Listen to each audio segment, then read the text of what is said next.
Well, you knew he wouldn't be too long until he was on ABT Lockdown Live. We finally tracked down Graham Ford from Narrabri, who was, of course, the Suffolk Bass Pro Series 2019 Angler of the Year.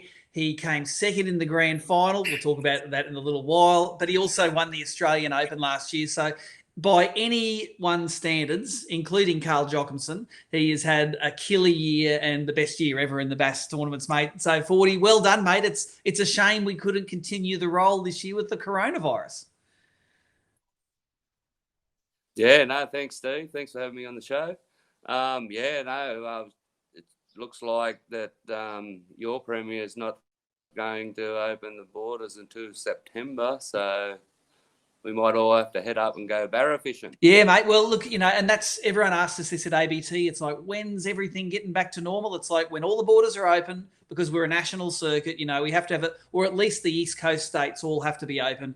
And at that point, within a week or two, we'll be able to just go and resume with our calendar. And if we have to do some makeup events or juggle something around next year to make it all work, then hey, we're going to do that. But we've already got on order the 3 bluefin boats that we're going to give away this year. We've got a bluefin. The biggest one is given away in the Bass, the medium one in the Brim, and then the smallest one in the Bass Electric. So we are ready and raring to go just as much as you guys are. But while we can't fish, of course, hey, we're on ABT Lockdown Live, and this weekend would have been the Glenbourne event, mate, the side of your last big victory where you took home $10,000 from that Rapala Australian Open. Yeah, no, I was looking forward to it because I think I got 7th in the round there this time last year with the big field. I think there was 68 in the field. Yep. And fished pretty good. So I reckon I would be fishing good again now. That's right, and she opened up again a couple of weeks ago. There was a fair bit of behind-the-scenes work actually to try and get all of those impoundments opened, and I was involved in a few of the behind-the-scenes committees to help get those fisheries open, because you guys living in the country can't just duck down to the local beach like a lot of New South Welshmen can. You need to be able to get into those impoundments, and thank God they're at least open for day trips now. And heard you snuck down there for a bit of a fish. What was it like?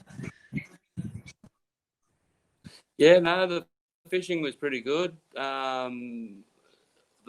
sort of turned to the plastic bite, so we caught in a day and a half. I think we caught 30 to 40 bass, all on plastics.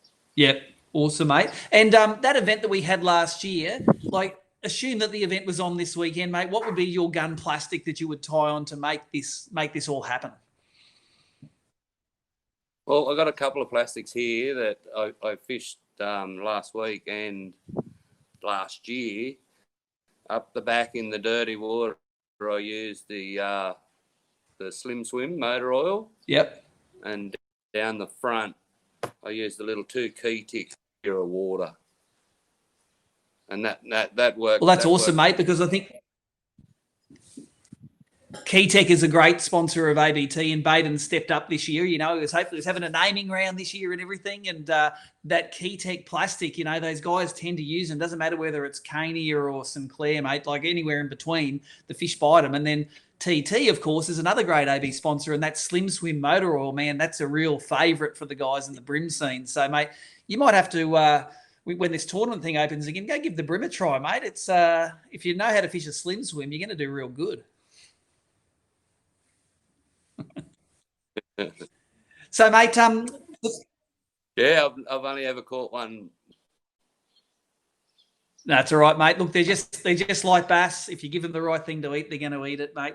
Let's talk a little bit more about last year. You nearly had the Grand Slam. You nearly had Angler of the Year, Australian Open, and Grand Final. And you had a great Grand Final. But you were telling me a bit earlier, you made a little bit of a mistake there, mate. Just take me through what happened and what potentially cost you $15,000. Well, we, as you know, we caught our fish pretty early up the back and the Fowlbrook arm, and at the mouth of the Fowlbrook, there was lots of fish, but they were all around that 650 to 750 grams. And we'd caught a few bigger ones on our way up to the back of the river, and I had a cold clip come off one, and I thought that one was my biggest bass in the well, so I didn't worry about getting and upgrading, and when we got back to the weigh-in, I got my little net out and scooped the fish out, and it was a little fish. And I'd probably thrown back 5 or 6 fish 100 grams bigger than that. And just for everyone watching tonight, just remind us what the margin was in the grand final. Yeah, I lost $15,000 by 40 grams. And I think I threw back 4 or 5 fish that would have made that 40 grams up. Well, there you go, mate. So it was a $15,000 mistake. I tell you what, Pricey was a good winner though, and he really deserved the money. I think he's going to do some good things with it, getting a boat, mate. So it's a nice attitude to have, mate. It's like 15 grand, come and go, and you've got plenty of years left in you to win another ABT grand final, mate. So I'm sure it's red hot on your agenda right now. Yes, I'll be trying my hardest. That's for sure. Mate, your progression through bass fishing's been pretty quick. You were telling me earlier that you hadn't caught a bass until, wouldn't have been that long ago you caught your first bass, and then you've started the tournaments only a few years ago. Just take us through the timeline of your progression, mate, because your learning curve's like this. Yeah, well, it was about 2012. Had my mate Hedgie. I've never seen a bass. So me and Hedgie entered as a non-boater, and we went down there, and I think it was 2 tournaments, and I still never caught a bass. And then it was about 2017. I decided to go in as a pro. I did a couple of years as non-boating and decided to give the years I've been as a pro, and last year was my 3rd year, and yeah, learning lots all the time, like a sponge. That's awesome, mate. And I know with ABT, of course, we have the shared weight event happening. So, your non-boater catches them, doesn't really matter. I saw you and Lowy working awesomely together up the top of that Falbrook Arm, just catching fish. You're throwing different techniques. You're catching the fish together. You're having a good time. There's some of that footage playing in the background there now. Mate, what's the mood like in the boat with that shared weight event? Is it really like, mate, it's me and you and we're going to catch the titties out of them, or what's it like? Oh, it's great because you become a team. Like straight away, you never fished with somebody, and then all of a sudden you're a team. So you've got to work together. And as you've seen, I was throwing one thing, and Lowy was throwing another thing, and then he's worked, and then mine worked, and yeah, it was just a team thing. I think we had a terrific day that day up there. We caught about 20 to 25 fish, and we just threw the wrong ones back. Yep, fair call, mate. And tell me about your learning process through being the non-boater to the boater. How much quicker does that make your learning process than maybe trying to learn it by yourself, or learn it out of books, or learning it by watching a video on it? How much did you learn off your boaters during that learning process? I learned heaps off my boaters. I was more of a sponge than worrying about catching fish. I was more wanting to learn how to catch them. So I absorbed everything any of them mentioned or talked about. It mightn't have been the right time of year, but in the next season, I used what they talked about, and it was quick. Learning how to read the sounders, learning how to look for structure, learning where to fish, and I reckon 2 years of doing it is worth it, for sure. Yep. No, we agree, and that's why we have that motto: "Who shares wins." Now, the last question I've got for you is I want to ask you about your gun technique. Like, I saw you work a jig in that grand final like a master, and then of course you cashed in for $10,000 using that jig at the Australian Open. I know you got it there, mate. Show me the jig and give me a couple of tips for if there's someone there sitting on the fence saying, should I fish a jig or not? Give them the 40 good oil about how you should fish them. Well, there's a few different techniques, as you see, but the way I fish them, this is the jig I fish. It's a Savage Gear SD crawl, and it's a Jig Pro jig. I don't run a weed guard, and what I mainly do is try to keep it on the bottom and just drag it. And then if I get a bite or a bump, I'll just stop it. and let them eat it.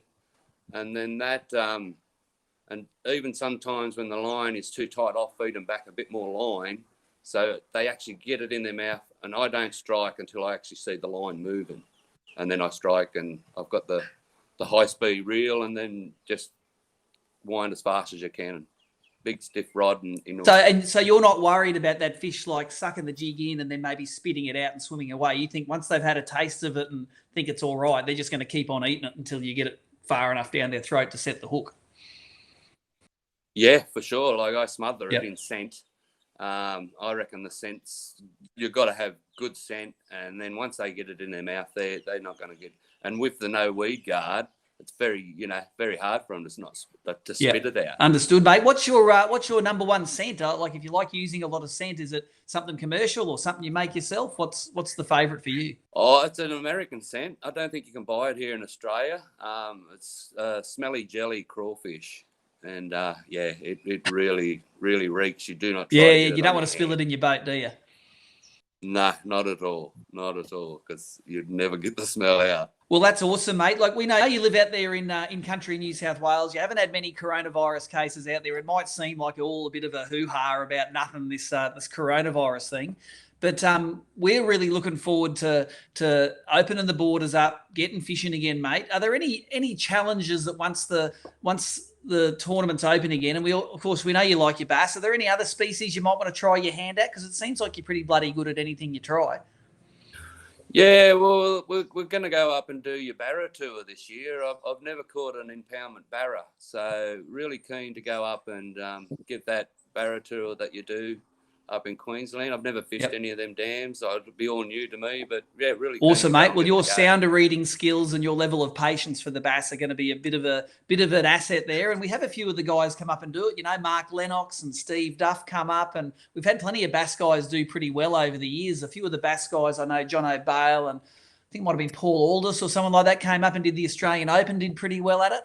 So I'm pretty scared, mate. I know maybe the first year you might be on the learning curve, but a couple of years down the track, mate, we'll be feeding you some more money in the Barra Tour as well. And I'm sure the North Queensland guys will love to have you up there because they love showing us Southerners how to do it. So let's see if we can show them what's going on this year in the Zerek Barra Tour. And of course, maybe one of the first events that gets open in September, we have it's early October, the Venom Rods Barra Australian Open, which is at Lake Awonga. So, mate, we're just hoping that we get to go fishing at some stage this year. Of course, you'll be welcome to come to any of the events, as with any of our viewers here. Any sponsors that you want to say thanks to, mate? Because you've had quite a journey and you've made quite an impression in the last couple of years. Yeah, there's a few sponsors. I've got Nick from Aberdeen Fishing and Outdoors. Nick and Jen look after me really well. Pete Fogarty from Baker Rods. Pure Fishing. I've been dealing with Pure Fishing, and they've been looking after me with their products. And Garmin's I ordered me 2 new Garmin's yesterday. So I've got a couple of new Garmin's coming next week. So that'll be interesting. Awesome, mate. And that's a couple of really good projects to get cracking while you maybe lock down a little bit, mate. I know they're a great sponsor of ABT as well. Amazing technology. Just make sure you spend more time actually fishing than just watching the computer screens and seeing those fish swimming around, mate. So, 40, thank you very much for getting the technology going, mate. I know it wasn't easy, but we got it happening in the end. And thanks for joining us tonight on ABT Lockdown Live. Much appreciated. Thanks for having me, Steve.